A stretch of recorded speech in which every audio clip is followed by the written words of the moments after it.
ಕೇಳಿದೆಯಾ? ವತನವಾಸಿ ತಂದೆ ಮಕ್ಕಳ ಕರೆಯ ಕೇಳಿದೆಯಾ?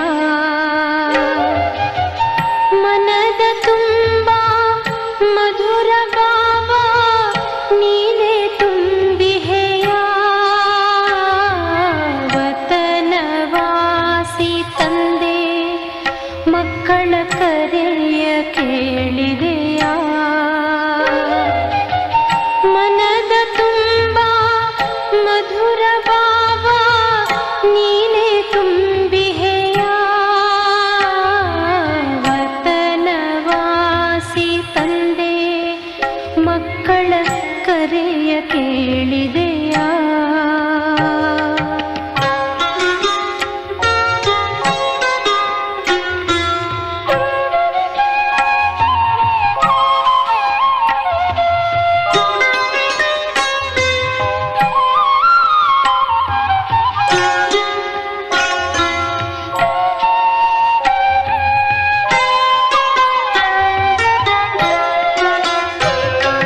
ಪಾಲನೆ ಅವ್ಯಕ್ತ ರೂಪದಿ ನೀಡಿಹೆ.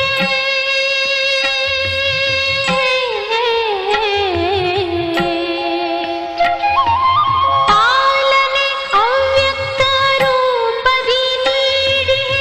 ಇಂದಿಗೂ ಮಕ್ಕಳಿಗೆ ಪ್ರೇಮವ ನೆರೆದಿಹೆ.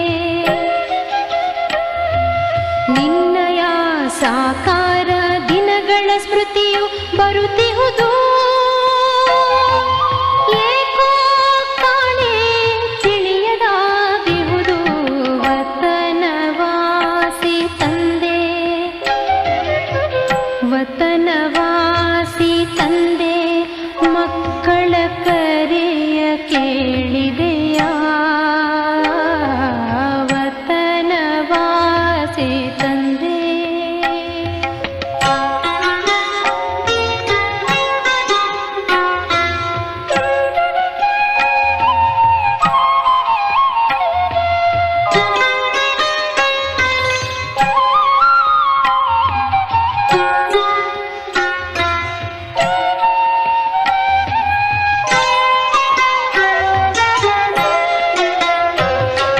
ಸೂಕ್ಷ್ಮ ದೇವತಾ ರೂಪದ ನಿನ್ನ ಮುಗುಳು ನಗೆಯು.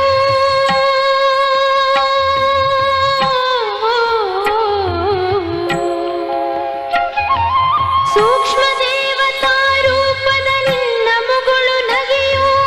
ಆಟ ಪಾಠವೋ ಮುರಳಿ ನುಡಿಸುವ ಪರಿಯು. ಅಂದಿನ ಸುಖ ದಿನಗಳ ಮರೆಯಲಾರೆನು ನಾನು. ಮನದಿ ಸ್ಮೃತಿಯು ಮೂಡುತ್ತಿದೆ ಬಾಬಾ. ವತನವಾಸಿ ತಂದೆ ವತನವಾಸಿ ತಂದೆ ಮಕ್ಕಳ ಕರೆಯ ಕೇಳಿದೆಯಾ? ವತನವಾಸಿ ತಂದೆ ಮಕ್ಕಳ ಕರೆಯ ಕೇಳಿದೆಯಾ? ಮನದ ತುಂಬ ಮಧುರ ಭಾವ ನೀನೇ ತುಂಬಿಹೆಯ. ವತನವಾಸಿ ತಂದೆ ಮಕ್ಕಳ ಕರೆಯ ಕೇಳಿದೆಯಾ?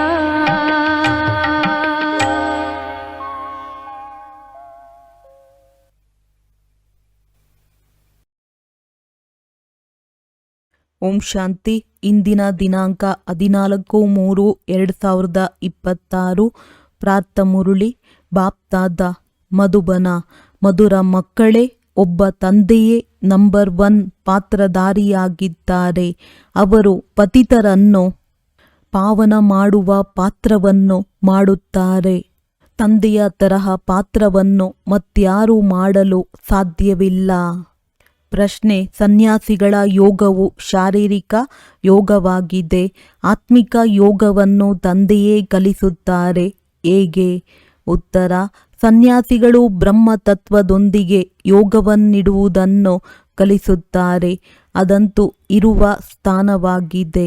ಅಂದ ಮೇಲೆ ಅದು ಶಾರೀರಿಕ ಯೋಗವಾಯಿತು. ತತ್ವಕ್ಕೆ ಭಗವಂತನೆಂದು ಹೇಳಲಾಗುವುದಿಲ್ಲ.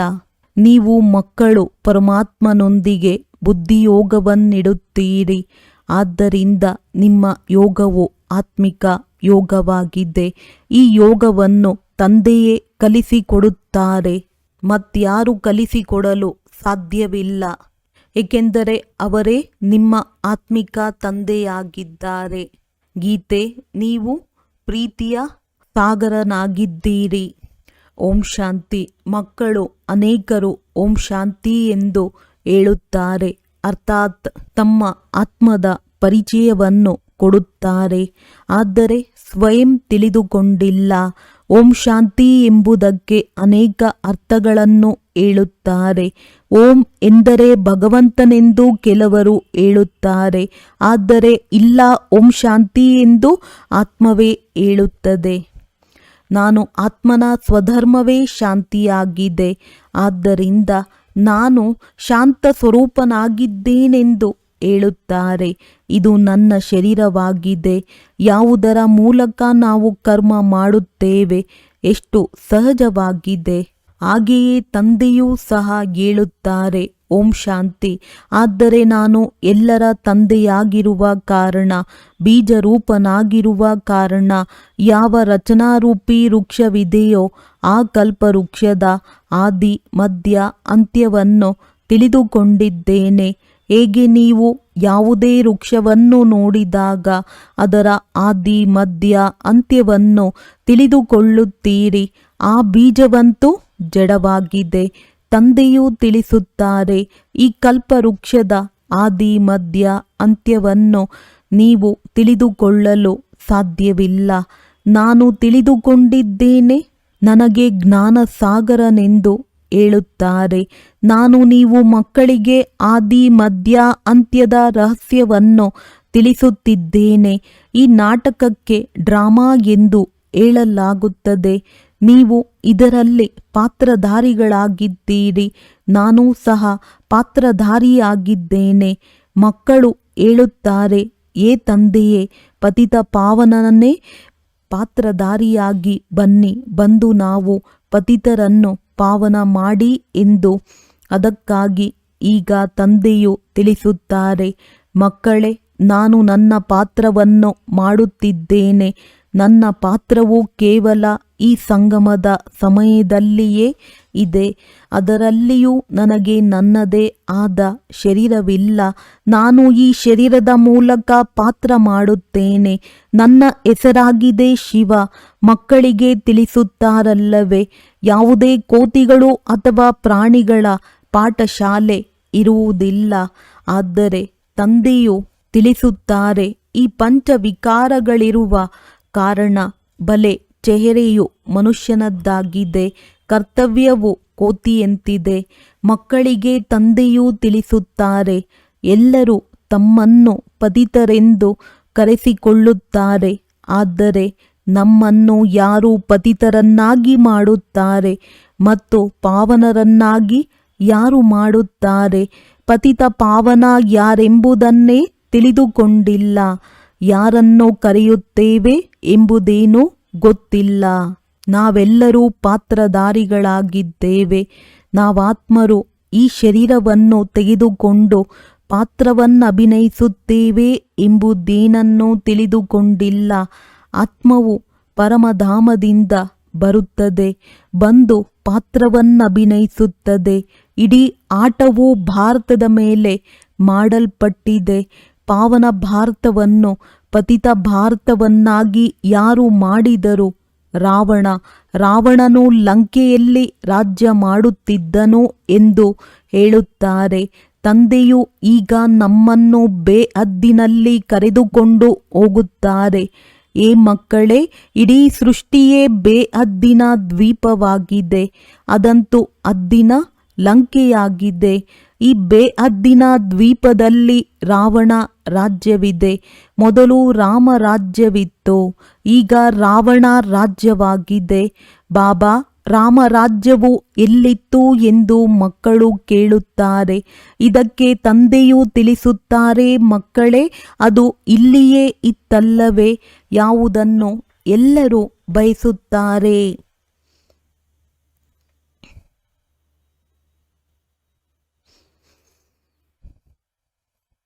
ನೀವು ಭಾರತವಾಸಿಗಳು ಆದಿ ಸನಾತನ ದೇವಿ ದೇವತಾ ಧರ್ಮದವರಾಗಿದ್ದೀರಿ, ಹಿಂದೂ ಧರ್ಮದವರಲ್ಲ. ಮಧುರಾತಿ ಮಧುರ ಅಗಲಿ ಹೋಗಿ ಮರಳಿ ಸಿಕ್ಕಿದ ಮುದ್ದಾದ ಮಕ್ಕಳೇ, ನೀವೇ ಮೊಟ್ಟ ಮೊದಲು ಭಾರತದಲ್ಲಿದ್ದೀರಿ. ನಿಮಗೆ ಆ ಸತ್ಯಯುಗದ ರಾಜ್ಯವನ್ನು ಯಾರು ಕೊಟ್ಟಿದ್ದರು? ಅವಶ್ಯವಾಗಿ ಸ್ವರ್ಗದ ರಚಯಿತನೇ ಈ ಆಸ್ತಿಯನ್ನು ಕೊಟ್ಟಿದ್ದರು. ತಂದೆಯು ತಿಳಿಸುತ್ತಾರೆ, ಎಷ್ಟೊಂದು ಮಂದಿ ಅನ್ಯ ಧರ್ಮಗಳಲ್ಲಿ ಹೋಗಿ ಸೇರಿದ್ದಾರೆ. ಮುಸಲ್ಮಾನರ ರಾಜ್ಯವಿದ್ದಾಗ ಅನೇಕರನ್ನು ಮುಸಲ್ಮಾನರನ್ನಾಗಿ ಮಾಡಿಕೊಂಡರು. ಕ್ರಿಶ್ಚಿಯನ್ನರ ರಾಜ್ಯವಿದ್ದಾಗ ಅನೇಕರನ್ನು ಕ್ರಿಶ್ಚಿಯನ್ನರನ್ನಾಗಿ ಮಾಡಿಕೊಂಡರು. ಬೌದ್ಧಿಯರ ರಾಜ್ಯವೂ ಇಲ್ಲಿ ಇರಲಿಲ್ಲ. ಆದರೂ ಸಹ ಅನೇಕರನ್ನು ಬೌದ್ಧಿಯರನ್ನಾಗಿ ಮಾಡಿಕೊಂಡರು, ತಮ್ಮ ಧರ್ಮದಲ್ಲಿ ಸೇರಿಸಿಕೊಂಡರು. ಆದಿ ಸನಾತನ ಧರ್ಮವು ಯಾವಾಗ ಪ್ರಾಯಲೋಪವಾಗಿ ಬಿಡುವುದೋ ಆಗಲೇ ಪುನಃ ಆ ಧರ್ಮದ ಸ್ಥಾಪನೆಯಾಗುವುದು. ಅಂದಾಗ ತಂದೆಯು ನೀವೆಲ್ಲ ಭಾರತವಾಸಿಗಳಿಗೆ ತಿಳಿಸುತ್ತಾರೆ, ಮಧುರಾತಿ ಮಧುರ ಮಕ್ಕಳೇ, ನೀವೆಲ್ಲರೂ ಆದಿ ಸನಾತನ ದೇವಿ ದೇವತಾ ಧರ್ಮದವರಾಗಿದ್ದೀರಿ. ನೀವು 84 ಜನ್ಮಗಳನ್ನು ತೆಗೆದುಕೊಂಡಿರಿ. ಬ್ರಾಹ್ಮಣ ದೇವತಾ ಕ್ಷತ್ರಿಯ ವರ್ಣದಲ್ಲಿ ಬಂದಿರಿ. ಈಗ ಪುನಃ ದೇವತಾ ವರ್ಣದಲ್ಲಿ ಹೋಗುವುದಕ್ಕಾಗಿ ಬ್ರಾಹ್ಮಣ ವರ್ಣದಲ್ಲಿ ಬಂದಿದ್ದೀರಿ. ಬ್ರಾಹ್ಮಣ ದೇವತಾಯ ನಮಃ ಎಂದು ಆಡುತ್ತಾರೆ. ಮೊದಲು ಬ್ರಾಹ್ಮಣರ ಹೆಸರನ್ನು ತೆಗೆದುಕೊಳ್ಳುತ್ತಾರೆ. ಬ್ರಾಹ್ಮಣರೇ ಭಾರತವನ್ನು ಸ್ವರ್ಗವನ್ನಾಗಿ ಮಾಡಿದ್ದೀರಿ. ಇದು ಭಾರತದ ಪ್ರಾಚೀನ ಯೋಗವಾಗಿದೆ. ಮೊಟ್ಟ ಮೊದಲು ಯಾವ ರಾಜಯೋಗವಿತ್ತೋ ಅದರ ವರ್ಣನೆಯು ಗೀತೆಯಲ್ಲಿದೆ. ಗೀತೆಯ ಯೋಗವನ್ನು ಯಾರು ಕಲಿಸಿದ್ದರು? ಇದನ್ನು ಭಾರತವಾಸಿಗಳು ಮರೆತು ಹೋಗಿದ್ದಾರೆ. ತಂದೆಯು ತಿಳಿಸುತ್ತಾರೆ, ಮಕ್ಕಳೇ, ಆ ಯೋಗವನ್ನು ನಾನೇ ಕಲಿಸಿದ್ದೇನೋ. ಇದು ಆತ್ಮಿಕ ಯೋಗವಾಗಿದೆ. ಉಳಿದೆಲ್ಲವೂ ದೈಹಿಕ ಯೋಗಗಳಾಗಿವೆ. ಸನ್ಯಾಸಿಗಳು ಬ್ರಹ್ಮತತ್ವದೊಂದಿಗೆ ಯೋಗವನ್ನಿಡಿ ಎಂದು ದೈಹಿಕ ಯೋಗಗಳನ್ನು ಕಲಿಸುತ್ತಾರೆ. ಆದರೆ ಅದು ತಪ್ಪಾಗಿದೆ. ಬ್ರಹ್ಮತತ್ವವು ಇರುವ ಸ್ಥಾನವಾಗಿದೆ. ಅಂದ ಮೇಲೆ ಅದು ಪರಮಾತ್ಮನಾಗಲಿಲ್ಲ. ತಂದೆಯನ್ನೇ ಮರೆತು ಹೋಗಿದ್ದಾರೆ. ನೀವು ಸಹ ಮರೆತು ಹೋಗಿದ್ದೀರಿ. ನೀವು ತಮ್ಮ ಧರ್ಮವನ್ನು ಮರೆತು ಬಿಟ್ಟಿದ್ದೀರಿ. ಇದು ಡ್ರಾಮಾದಲ್ಲಿ ನಿಗದಿಯಾಗಿದೆ. ವಿದೇಶದಲ್ಲಿ ಯೋಗವು ಇರಲೇ ಇಲ್ಲ. ಹಠಯೋಗ ಮತ್ತು ರಾಜಯೋಗವು ಇಲ್ಲಿಯದೇ ಆಗಿದೆ. ಆ ನಿವೃತ್ತಿ ಮಾರ್ಗದ ಸನ್ಯಾಸಿಗಳು ಎಂದು ರಾಜಯೋಗವನ್ನು ಕಲಿಸಲು ಸಾಧ್ಯವಿಲ್ಲ. ಯಾರು ಅರಿತಿರುವರೋ ಅವರೇ ಕಲಿಸುವರು. ಸನ್ಯಾಸಿಗಳಾದರೂ ರಾಜ್ಯವನ್ನೇ ಬಿಟ್ಟು ಹೋಗುತ್ತಾರೆ. ಗೋಪಿಚಂದರಾಜನ ಉದಾಹರಣೆ ಇದೆಯಲ್ಲವೇ? ರಾಜ್ಯವನ್ನು ಬಿಟ್ಟು ಕಾಡಿಗೆ ಹೊರಟು ಹೋದರು. ಅವರ ಕತೆ ಇದೆ. ಸನ್ಯಾಸಿಗಳಂತೂ ರಾಜ್ಯವನ್ನು ಬಿಡಿಸುವವರಾಗಿದ್ದಾರೆ. ಅಂದ ಮೇಲೆ ಅವರು ರಾಜಯೋಗವನ್ನು ಕಲಿಸಲು ಹೇಗೆ ಸಾಧ್ಯ? ಈ ಸಮಯದಲ್ಲಿ ಇಡೀ ವೃಕ್ಷವು ಜಡ್ಜಡೀಭೂತವಾಗಿ ಬಿಟ್ಟಿದೆ. ಈಗ ಇದು ಬಿದ್ದಿತೆಂದರೆ ಬಿದ್ದಿತು. ಯಾವುದೇ ವೃಕ್ಷವು ಅಂತಿಮ ಸ್ಥಿತಿಯನ್ನು ತಲುಪಿದಾಗ ಅಂತ್ಯದಲ್ಲಿ ಅದನ್ನು ಬೀಳಿಸಲಾಗುತ್ತದೆ. ಹಾಗೆಯೇ ಈ ಮನುಷ್ಯ ಸೃಷ್ಟಿರೂಪಿ ವೃಕ್ಷವೂ ಸಹ ತಮೋಪ್ರಧಾನವಾಗಿದೆ. ಇದರಲ್ಲಿ ಏನೂ ಸಾರವಿಲ್ಲ. ಇದರ ವಿನಾಶವು ಖಂಡಿತ ಆಗುವುದು. ಅದಕ್ಕೆ ಮೊದಲೇ ಆದಿ ಸನಾತನ ದೇವಿ ದೇವತಾ ಧರ್ಮದ ಸ್ಥಾಪನೆಯನ್ನು ಇಲ್ಲಿ ಮಾಡಬೇಕಾಗುವುದು. ಸತ್ಯಯುಗದಲ್ಲಿ ಯಾರೂ ದುರ್ಗತಿಯಲ್ಲಿರುವುದಿಲ್ಲ. ಇವರು ವಿದೇಶದಲ್ಲಿ ಹೋಗಿ ಯೋಗವನ್ನು ಕಲಿಸುತ್ತಾರೆ. ಆದರೆ ಅವರದ್ದು ಅನೇಕ ಪ್ರಕಾರದ ಹಠಯೋಗಗಳಾಗಿವೆ. ಇದು ರಾಜಯೋಗವಾಗಿದೆ. ಇದಕ್ಕೆ ಆತ್ಮಿಕ ಯೋಗವೆಂದು ಹೇಳಲಾಗುತ್ತದೆ. ಅವೆಲ್ಲವೂ ದೈಹಿಕ ಯೋಗಗಳಾಗಿವೆ. ಮನುಷ್ಯರೇ ಮನುಷ್ಯರಿಗೆ ಕಲಿಸುತ್ತಾರೆ, ತಂದೆಯು ಮಕ್ಕಳಿಗೆ ತಿಳಿಸುತ್ತಾರೆ. ನಾನು ನಿಮಗೆ ಒಂದೇ ಬಾರಿ ಈ ರಾಜಯೋಗವನ್ನು ಕಲಿಸುತ್ತೇನೆ. ಖಂಡಿತವಾಗಿ ಮತ್ಯಾರೂ ಕಲಿಸಲು ಸಾಧ್ಯವಿಲ್ಲ. ಆತ್ಮಿಕ ತಂದೆಯು ಆತ್ಮಿಕ ಮಕ್ಕಳಿಗೆ ಕಲಿಸುತ್ತಾರೆ. ನನ್ನೊಬ್ಬನನ್ನೇ ನೆನಪು ಮಾಡಿದರೆ ನಿಮ್ಮೆಲ್ಲ ಪಾಪಗಳು ಕಳೆಯುತ್ತವೆ. ಹಠಯೋಗಿಗಳೆಂದು ಈ ರೀತಿ ಹೇಳಲು ಸಾಧ್ಯವಿಲ್ಲ. ತಂದೆಯು ಆತ್ಮಗಳಿಗೆ ತಿಳಿಸುತ್ತಾರೆ. ಇದು ಹೊಸ ಮಾತಾಗಿದೆ. ತಂದೆಯೇ ಈಗ ನಿಮ್ಮನ್ನು ದೇಹಿ ಅಭಿಮಾನಿಗಳನ್ನಾಗಿ ಮಾಡುತ್ತಿದ್ದಾರೆ. ತಂದೆಗೆ ದೇಹವಿಲ್ಲ, ಇವರ ತನುವಿನಲ್ಲಿ ಬರುತ್ತಾರೆ. ಬಂದು ಇವರ ಹೆಸರನ್ನು ಬದಲಾಯಿಸುತ್ತಾರೆ, ಏಕೆಂದರೆ ಇವರು ಮರುಜೀವಿಯಾಗಿದ್ದಾರೆ. ಹೇಗೆ ಗೃಹಸ್ಥಿಗಳು ಸನ್ಯಾಸಿಯಾದಾಗ ಮರುಜೀವಿಯಾದರು, ಗೃಹಸ್ಥಾಶ್ರಮವನ್ನು ಬಿಟ್ಟು ನಿವೃತ್ತಿ ಮಾರ್ಗವನ್ನು ತೆಗೆದುಕೊಂಡರು ಎಂದರ್ಥ. ನೀವು ಸಹ ಮರುಜೀವಿಗಳಾಗುವುದರಿಂದ ಹೆಸರು ಬದಲಾಗುತ್ತದೆ. ಯಜ್ಞದ ಆದಿಯಲ್ಲಿ ಎಲ್ಲರಿಗೆ ಅಲೌಕಿಕ ಹೆಸರುಗಳನ್ನಿಡಲಾಗುತ್ತಿತ್ತು. ನಂತರ ಕೆಲವರು ಜ್ಞಾನವನ್ನು ಬಿಟ್ಟು ಹೋದರು, ಆದ್ದರಿಂದ ಹೆಸರಿಡುವುದನ್ನು ನಿಲ್ಲಿಸಲಾಯಿತು. ಆದ್ದರಿಂದ ತಂದೆಯು ತಿಳಿಸುತ್ತಾರೆ, ನಾನು ಹೆಸರನ್ನಿಟ್ಟ ನಂತರ ಮತ್ತೆ ಓಡಿ ಹೋದರೆ ಅದು ವ್ಯರ್ಥವಾಗಿ ಬಿಡುತ್ತದೆ. ಮೊದಲು ಬಂದವರಿಗೆ ಇಟ್ಟಿದ್ದ ಹೆಸರುಗಳು ಬಹಳ ರಮಣೀಕವಾಗಿತ್ತು, ಈಗ ಯಾರಿಗೂ ಇಡುವುದಿಲ್ಲ. ಯಾರು ಸದಾ ನನ್ನ ಮಗುವಾಗಿರುವರೋ ಅವರಿಗೆ ಹೆಸರನ್ನಿಡಲಾಗುವುದು. ಅನೇಕರಿಗೆ ಹೆಸರುಗಳನ್ನಿಟ್ಟೆವು, ಆದರೆ ಮತ್ತೆ ತಂದೆಗೆ ವಿಚ್ಛೇದನ ನೀಡಿ ಹೊರಟು ಹೋದರು. ಆದ್ದರಿಂದ ಈಗ ಹೆಸರುಗಳನ್ನು ಬದಲಾಯಿಸುವುದಿಲ್ಲ. ತಂದೆಯು ತಿಳಿಸುತ್ತಾರೆ, ಈ ಜ್ಞಾನವು ಕ್ರಿಶ್ಚಿಯನ್ನರ ಬುದ್ಧಿಯಲ್ಲಿಯೂ ಕುಳಿತುಕೊಳ್ಳುವುದು. ಇಷ್ಟಾದರೂ ತಿಳಿದುಕೊಳ್ಳುತ್ತಾರೆ. ಭಾರತದ ಯೋಗವನ್ನು ನಿರಾಕಾರ ತಂದೆಯೇ ಬಂದು ಕಲಿಸಿದ್ದರು. ತಂದೆಯನ್ನು ನೆನಪು ಮಾಡುವುದರಿಂದಲೇ ಪಾಪಗಳು ಭಸ್ಮವಾಗುತ್ತವೆ ಮತ್ತು ನಾವು ನಮ್ಮ ಮನೆಗೆ ಹೊರಟು ಹೋಗುತ್ತೇವೆ. ಯಾರು ಈ ಧರ್ಮದವರು ಅನ್ಯ ಧರ್ಮಗಳಲ್ಲಿ ಹೋಗಿ ಸೇರಿದ್ದಾರೆಯೋ ಅವರೇ ಮತ್ತೆ ಹಿಂತಿರುಗಿ ಬರುವರು. ನಿಮಗೆ ತಿಳಿದಿದೆ, ಮನುಷ್ಯರು ಯಾರೂ ಮನುಷ್ಯರ ಸದ್ಗತಿ ಮಾಡಲು ಸಾಧ್ಯವಿಲ್ಲ. ಈ ದಾದಾರವರು ಸಹ ಮನುಷ್ಯನಾಗಿದ್ದಾರೆ. ಇವರೂ ಸಹ ಹೇಳುತ್ತಾರೆ, ನಾನು ಯಾರದೇ ಸದ್ಗತಿ ಮಾಡಲು ಸಾಧ್ಯವಿಲ್ಲ. ಈ ತಂದೆಯು ಶಿವ ತಂದೆ ನಮಗೆ ಕಲಿಸುತ್ತಾರೆ, ನಿನ್ನ ಸದ್ಗತಿಯೂ ಸಹ ನೆನಪಿನಿಂದಲೇ ಆಗುವುದು ಎಂದು. ತಂದೆಯು ತಿಳಿಸುತ್ತಾರೆ, ಮಕ್ಕಳೇ, ಏ ಆತ್ಮಗಳೇ, ನನ್ನೊಂದಿಗೆ ಯೋಗವನ್ನಿಡಿ, ಆಗ ನಿಮ್ಮ ವಿಕರ್ಮಗಳು ವಿನಾಶವಾಗುತ್ತವೆ. ನೀವು ಮೊದಲು ಸತೋ ಪ್ರಧಾನ ಪವಿತ್ರರಾಗಿದ್ದೀರಿ, ನಂತರ ತುಕ್ಕು ಸೇರ್ಪಡೆಯಾಗಿದೆ. ನೀವು ಮೊದಲು ದೇವಿ ದೇವತೆಗಳು ಅಂದರೆ 24 ಕ್ಯಾರೆಟ್ ಚಿನ್ನವಾಗಿದ್ದೀರಿ, ಈಗ ಸಂಪೂರ್ಣ ಕಬ್ಬಿಣದಂತೆ ಆಗಿಬಿಟ್ಟಿದ್ದೀರಿ. ಈ ಯೋಗವನ್ನು ಕಲ್ಪವೂ ನೀವು ಕಲಿಯಬೇಕಾಗುತ್ತದೆ. ನೀವು ತಿಳಿದುಕೊಂಡಿದ್ದೀರಿ, ನಿಮ್ಮಲ್ಲಿಯೂ ಕೆಲವರು ಪೂರ್ಣ ತಿಳಿದುಕೊಂಡಿಲ್ಲ, ಕೆಲವರು ಅಲ್ಪ ಸ್ವಲ್ಪ ತಿಳಿದುಕೊಂಡಿದ್ದಾರೆ, ಇನ್ನು ಕೆಲವರಂತೂ ಕೇವಲ ಇಲ್ಲಿ ಏನು ಕಲಿಸುತ್ತಾರೆಂದು ನೋಡಲು ಬರುತ್ತಾರೆ. ಬ್ರಹ್ಮ ಕುಮಾರ ಕುಮಾರಿಯರಂತೂ ಅನೇಕರಿದ್ದಾರೆ. ಅಂದ ಮೇಲೆ ಅವಶ್ಯವಾಗಿ ಪ್ರಜಾಪಿತ ಬ್ರಹ್ಮನು ಇರಬೇಕಲ್ಲವೇ?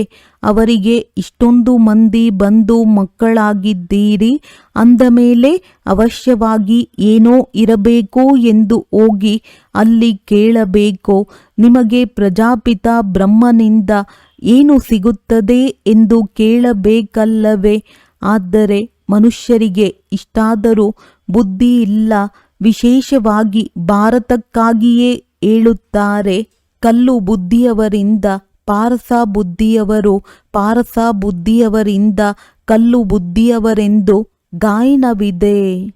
ಸತ್ಯ ತ್ರೇತಾಯುಗದಲ್ಲಿ ಪಾರಸ ಬುದ್ಧಿಯವರಾಗಿದ್ದೀರಿ, ನಂತರ ಬೆಳ್ಳಿಯ ಸಮಾನರಾದಿರಿ. ಆಗ 2 ಕಲೆಯು ಕಡಿಮೆಯಾಯಿತು. ಆದ್ದರಿಂದ ಚಂದ್ರವಂಶೀಯರೆಂದು ಹೆಸರು ಬಂದಿತು, ಏಕೆಂದರೆ ಅನುತ್ತೀರ್ಣರಾದರು. ಇದು ಸಹ ಪಾಠಶಾಲೆಯಾಗಿದೆ. 33 ಅಂಕಗಳಿಗಿಂತ ಯಾರು ಕೆಳಗಿರುವರೋ ಅವರು ಅನುತ್ತೀರ್ಣರಾಗುತ್ತಾರೆ. ರಾಮ, ಸೀತೆ ಮತ್ತು ಅವರ ರಾಜ್ಯದಲ್ಲಿರುವವರು ಸಂಪೂರ್ಣರಲ್ಲ. ಆದ್ದರಿಂದ ಸೂರ್ಯವಂಶೀಯರಾಗಲು ಸಾಧ್ಯವಿಲ್ಲ. ಇಷ್ಟು ದೊಡ್ಡ ಪರೀಕ್ಷೆ ಇದೆ ಅಂದ ಮೇಲೆ ಯಾರಾದರೂ ಅನುತ್ತೀರ್ಣರಾಗಿಯೇ ಆಗುತ್ತಾರಲ್ಲವೇ? ಮೊದಲು ICSನ ಪರೀಕ್ಷೆಯು ಬಹಳ ಕ್ಲಿಷ್ಟವಾಗಿರುತ್ತಿತ್ತು. ಎಲ್ಲರೂ ಓದಲು ಸಾಧ್ಯವಾಗುತ್ತಿರಲಿಲ್ಲ. ಕೆಲವರೇ ತೇರ್ಗಡೆಯಾಗುತ್ತಿದ್ದರು. ನಾವು ಸೂರ್ಯವಂಶಿ ಮಹಾರಾಜ ಮಹಾರಾಣಿಯಾಗಬೇಕೆಂದು ಯಾರಾದರೂ ಬಯಸುವುದಾದರೆ ಅದರಲ್ಲಿಯೂ ಬಹಳ ಪರಿಶ್ರಮ ಬೇಕು. ಮೊಮ್ಮ ಬಾಬಾರವರೂ ಸಹ ಶ್ರೀಮತದಂತೆ ಓದುತ್ತಿದ್ದಾರೆ. ಅವರು ಮೊದಲ ನಂಬರಿನಲ್ಲಿ ಓದುತ್ತಾರೆ. ಮತ್ತೆ ಯಾರು ಆ ಮಾತಾಪಿತರನ್ನು ಫಾಲೋ ಮಾಡುವರೋ ಅವರೇ ಮಾತಾಪಿತರ ಸಿಂಹಾಸನದಲ್ಲಿ ಕುಳಿತುಕೊಳ್ಳುತ್ತಾರೆ. ಸೂರ್ಯವಂಶೀಯರದ್ದು 8 ಪೀಳಿಗೆಗಳು ನಡೆಯುತ್ತವೆ. ಹೇಗೆ ಎಡ್ವರ್ಡ್ ದಿ ಫಸ್ಟ್ ಸೆಕೆಂಡ್ ರಾಜಧಾನಿಯು ನಡೆಯುತ್ತದೆ ಎಲ್ಲವೇ? ಈ ಕ್ರಿಶ್ಚಿಯನರೊಂದಿಗೆ ನಿಮ್ಮದು ಹೆಚ್ಚು ಸಂಬಂಧವಿದೆ. ಕ್ರಿಶ್ಚಿಯನ್ ಮನೆತನದವರೇ ಭಾರತದ ರಾಜ್ಯವನ್ನು ಕಸಿದುಕೊಂಡರು. ಭಾರತದ ಅಪಾರ ಧನವನ್ನು ತೆಗೆದುಕೊಂಡು ಹೋದರು. ಅಂದ ಮೇಲೆ ವಿಚಾರ ಮಾಡಿ, ಸತ್ಯಯುಗದಲ್ಲಿ ಇನ್ನೆಷ್ಟು ಹಣವಿರಬಹುದು? ಅದರ ಹೋಲಿಕೆಯಲ್ಲಿ ಇಲ್ಲಿ ಏನೂ ಇಲ್ಲ.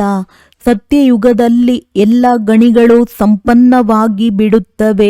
ಈಗಂತೂ ಪ್ರತಿಯೊಂದು ವಸ್ತುವಿನ ಗಣಿಗಳು ಖಾಲಿಯಾಗತೊಡಗುತ್ತಿವೆ.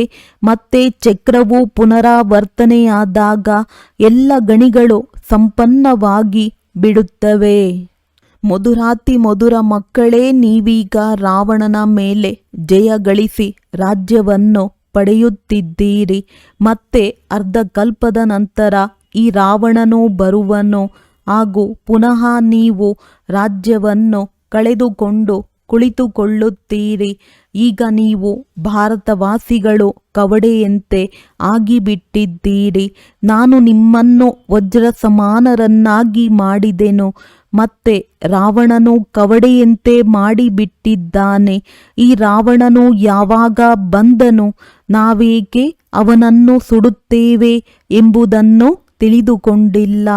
ಈ ರಾವಣನು ಪರಂಪರೆಯಿಂದಲೂ ಇದ್ದಾನೆಂದು ಹೇಳುತ್ತಾರೆ. ತಂದೆಯೂ ತಿಳಿಸುತ್ತಾರೆ. ಅರ್ಧಕಲ್ಪದ ನಂತರ ಈ ರಾವಣ ರಾಜ್ಯವು ಆರಂಭವಾಗುತ್ತದೆ.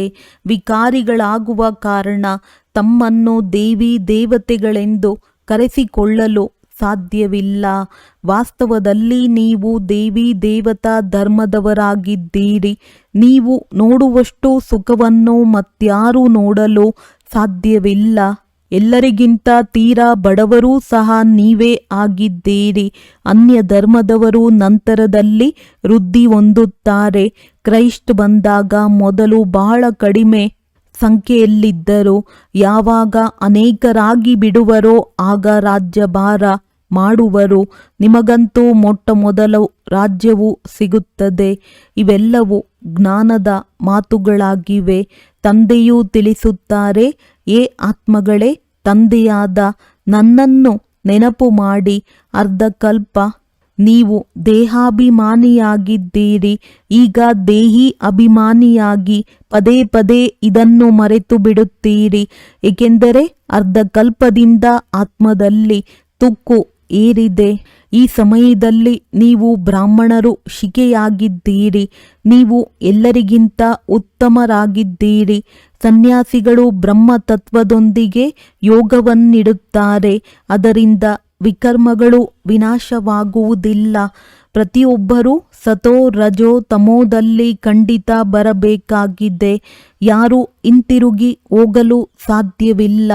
ಯಾವಾಗ ಎಲ್ಲರೂ ತಮೋ ಪ್ರಧಾನರಾಗಿ ಬಿಡುವರೋ ಆಗ ತಂದೆಯು ಬಂದು ಎಲ್ಲರನ್ನೂ ಸತೋಪ್ರಧಾನರನ್ನಾಗಿ ಮಾಡುತ್ತಾರೆ. ಅರ್ಥಾತ್ ಎಲ್ಲರ ಜ್ಯೋತಿಯು ಜಾಗೃತವಾಗುತ್ತದೆ. ಪ್ರತಿಯೊಂದು ಆತ್ಮನಿಗೆ ತನ್ನದೇ ಆದ ಪಾತ್ರವೂ ಸಿಕ್ಕಿದೆ. ನೀವು ಹೀರೋ ಪಾತ್ರಧಾರಿಗಳಾಗಿದ್ದೀರಿ. ನೀವು ಭಾರತವಾಸಿಗಳು ಎಲ್ಲರಿಗಿಂತ ಶ್ರೇಷ್ಠರಾಗಿದ್ದೀರಿ. ನೀವೇ ರಾಜ್ಯವನ್ನು ಪಡೆಯುತ್ತೀರಿ ಮತ್ತು ಕಳೆದುಕೊಳ್ಳುತ್ತೀರಿ.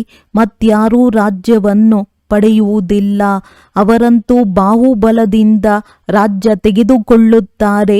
ತಂದೆಯೂ ತಿಳಿಸುತ್ತಾರೆ, ಯಾರು ವಿಶ್ವದ ಮಾಲೀಕರಾಗಿದ್ದರೋ ಅವರೇ ಆಗುವರು. ಆದ್ದರಿಂದ ಸತ್ಯವಾದ ರಾಜಯೋಗವನ್ನು ತಂದೆಯ ವಿನಃ ಮತ್ಯಾರೂ ಕಲಿಸಲು ಸಾಧ್ಯವಿಲ್ಲ. ಏನೆಲ್ಲವನ್ನೂ ಕಲಿಸುತ್ತಾರೆಯೋ ಅವೆಲ್ಲವೂ ಅಯಥಾರ್ಥ ಯೋಗಗಳಾಗಿವೆ. ಅದರಿಂದ ಯಾರೂ ಹಿಂತಿರುಗಿ ಹೋಗಲು ಸಾಧ್ಯವಿಲ್ಲ. ಈಗ ಅಂತ್ಯವಾಗಿದೆ. ಎಲ್ಲರೂ ದುಃಖದಿಂದ ಮುಕ್ತರಾಗುತ್ತಾರೆ. ಮತ್ತೆ ನಂಬರ್ ವಾರ್ ಬರಬೇಕಾಗಿದೆ. ಮೊದಲು ಸುಖವನ್ನು ನೋಡುವರು, ನಂತರ ದುಃಖವನ್ನು ನೋಡುವರು. ಇವೆಲ್ಲವೂ ತಿಳಿದುಕೊಳ್ಳುವ ಮಾತುಗಳಾಗಿವೆ. ಕೈ ಕೆಲಸ ಮಾಡುತ್ತಿರಲಿ, ಬುದ್ಧಿಯು ನೆನಪು ಮಾಡುತ್ತಿರಲಿ ಎಂದು ಹೇಳಲಾಗುತ್ತದೆ. ಕೈಗಳಿಂದ ಕೆಲಸ ಕಾರ್ಯಗಳನ್ನು ಮಾಡುತ್ತಾ ಇರಿ, ಆದರೆ ಬುದ್ಧಿಯು ಮಾತ್ರ ತಂದೆಯೊಂದಿಗಿರಲಿ. ನೀವಾತ್ಮರು ಒಬ್ಬ ಪ್ರಿಯತಮನ ಪ್ರಿಯತಮೆಯರಾಗಿದ್ದೀರಿ. ಆ ಪ್ರಿಯತಮನು ಈಗ ಬಂದಿದ್ದಾರೆ. ಎಲ್ಲ ಪ್ರಿಯತಮೆಯರನ್ನು ಹೂಗಳನ್ನಾಗಿ ಮಾಡಿ ಕರೆದುಕೊಂಡು ಹೋಗುತ್ತಾರೆ. ಬೇಹದ್ದಿನ ಪ್ರಿಯತಮನಿಗೆ ಎಲ್ಲರೂ ಬೇಹದ್ದಿನ ಪ್ರಿಯತಮೆಯರಾಗಿದ್ದೀರಿ. ನಾನು ಎಲ್ಲರನ್ನೂ ಕರೆದುಕೊಂಡು ಹೋಗುತ್ತೇನೆ ಎಂದು ತಂದೆಯು ತಿಳಿಸುತ್ತಾರೆ. ನಂತರ ನಂಬರ್ ವಾರ್ ಪುರುಷಾರ್ಥದನುಸಾರ ಹೋಗಿ ಪದವಿಯನ್ನು ಪಡೆಯುತ್ತೀರಿ. ಬಲೆ ಗೃಹಸ್ಥ ವ್ಯವಹಾರದಲ್ಲಿರಿ. ಮಕ್ಕಳನ್ನು ಸಂಭಾಲನೆ ಮಾಡಿ. ಏ ಆತ್ಮ, ನಿನ್ನ ಮನಸ್ಸು ತಂದೆಯ ಕಡೆ ಇರಲಿ. ಇದೇ ನೆನಪಿನ ಅಭ್ಯಾಸ ಮಾಡುತ್ತಾ ಇರಿ. ಮಕ್ಕಳಿಗೆ ತಿಳಿದಿದೆ, ನಾವೀಗ ತಂದೆಯನ್ನು ನೆನಪು ಮಾಡುವುದರಿಂದ ಸ್ವರ್ಗವಾಸಿಗಳಾಗುತ್ತೇವೆ. ವಿದ್ಯಾರ್ಥಿಗಳಂತೂ ಬಹಳ ಖುಷಿಯಲ್ಲಿರಬೇಕು. ಇದು ಬಹಳ ಸಹಜವಾಗಿದೆ. ಡ್ರಾಮಾ ಅನುಸಾರ ಎಲ್ಲರಿಗೆ ಮಾರ್ಗವನ್ನು ತಿಳಿಸಬೇಕಾಗಿದೆ.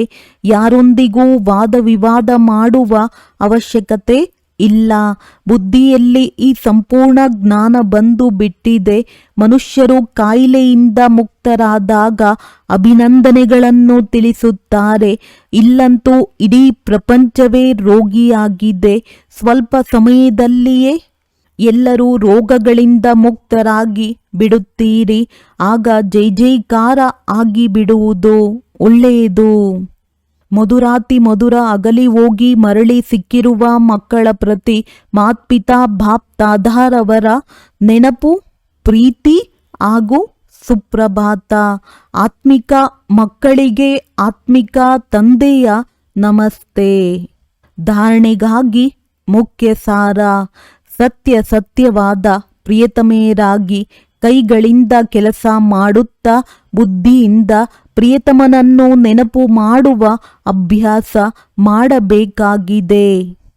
ತಂದೆಯ ನೆನಪಿನಿಂದ ನಾವು ಸ್ವರ್ಗವಾಸಿಗಳಾಗುತ್ತಿದ್ದೇವೆ ಎಂಬ ಖುಷಿಯಲ್ಲಿರಬೇಕಾಗಿದೆ. ಸೂರ್ಯವಂಶಿ ರಾಜಧಾನಿಯಲ್ಲಿ ಸಿಂಹಾಸನಾಧಿಕಾರಿಗಳಾಗಲು ಮಾತಾಪಿತರನ್ನು ಸಂಪೂರ್ಣ ಫಾಲೋ ಮಾಡಬೇಕಾಗಿದೆ. ತಂದೆಯ ಸಮಾನ ಜ್ಞಾನಪೂರ್ಣರಾಗಿ ಎಲ್ಲರಿಗೆ ಮಾರ್ಗವನ್ನು ತಿಳಿಸಬೇಕಾಗಿದೆ. ವರದಾನ: ಕಿರೀಟ ಹಾಗೂ ತಿಲಕವನ್ನು ಧಾರಣೆ ಮಾಡಿಕೊಂಡು ಬಾಪ್ ದಾದಾರವರ ಸಹಯೋಗಿಯಾಗುವ ಹೃದಯ ಸಿಂಹಾಸನಾಧಾರಿ ಭವ. ಯಾವಾಗ ಯಾರೇ ಸಿಂಹಾಸನದ ಮೇಲೆ ಕುಳಿತುಕೊಳ್ಳುತ್ತಾರೆಂದರೆ ಅವರ ಚಿಹ್ನೆಯಾಗಿ ತಿಲಕ ಹಾಗೂ ಕಿರೀಟವಿರುತ್ತದೆ.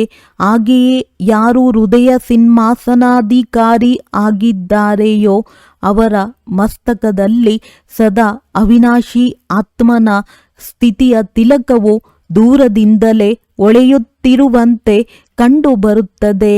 ಸರ್ವ ಆತ್ಮರ ಕಲ್ಯಾಣದ ಶುಭ ಭಾವನೆಯು ಅವರ ಕಣ್ಣುಗಳಿಂದ ಅಥವಾ ಮುಖದಿಂದ ಕಾಣಿಸುತ್ತದೆ. ಅವರ ಪ್ರತಿ ಸಂಕಲ್ಪ, ವಚನ ಹಾಗೂ ಕರ್ಮವು ತಂದೆಯ ಸಮಾನವಾಗಿ ಇರುತ್ತದೆ. ಸ್ಲೋಗನ್: ಸರಳ ನೆನಪಿಗಾಗಿ ಸರಳತೆಯ ಗುಣವನ್ನು ಧಾರಣೆ ಮಾಡಿಕೊಳ್ಳಿರಿ, ಸಂಸ್ಕಾರಗಳನ್ನು ಸರಳ ಮಾಡಿಕೊಳ್ಳಿರಿ. ಅವ್ಯಕ್ತ ಸೂಚನೆ: ನಿಶ್ಚಯದ ಫೌಂಡೇಶನ್ ತಳಪಾಯವನ್ನು ಬಲಗೊಳಿಸಿ ಸದಾ ನಿರ್ಭಯ ಮತ್ತು ನಿಶ್ಚಿಂತರಾಗಿರಿ. ವಿಜಯಿಯಾಗುವುದಕ್ಕೆ ಫೌಂಡೇಶನ್ ಆಗಿದೆ ನಿಶ್ಚಯ. ಫೌಂಡೇಶನ್ ಒಂದು ವೇಳೆ ಪಕ್ಕಾ ಇದ್ದರೆ ಕಟ್ಟಡವು ಅಲುಗಾಡುವುದಿಲ್ಲ. ನಿಶ್ಚಿಂತರಾಗಿರುವಿರಿ. ಆದರೆ ಕೇವಲ ತಂದೆಯಲ್ಲಿ ನಿಶ್ಚಯವಿಲ್ಲ, ತಮ್ಮಲ್ಲಿ ತಮಗೆ ನಿಶ್ಚಯ ಮತ್ತು ಡ್ರಾಮಾದಲ್ಲಿಯೂ ನಿಶ್ಚಯ. ವಾ ಡ್ರಾಮಾ ವಾವ್. ಒಂದು ವೇಳೆ ಡ್ರಾಮಾದಲ್ಲಿ ನಿಶ್ಚಯವಿದ್ದರೆ ಅಕಲ್ಯಾಣದ ಮಾತೂ ಸಹ ಕಲ್ಯಾಣದಲ್ಲಿ ಬದಲಾಗಿ ಬಿಡುತ್ತದೆ. ಒಳ್ಳೆಯದು. ಓಂ ಶಾಂತಿ.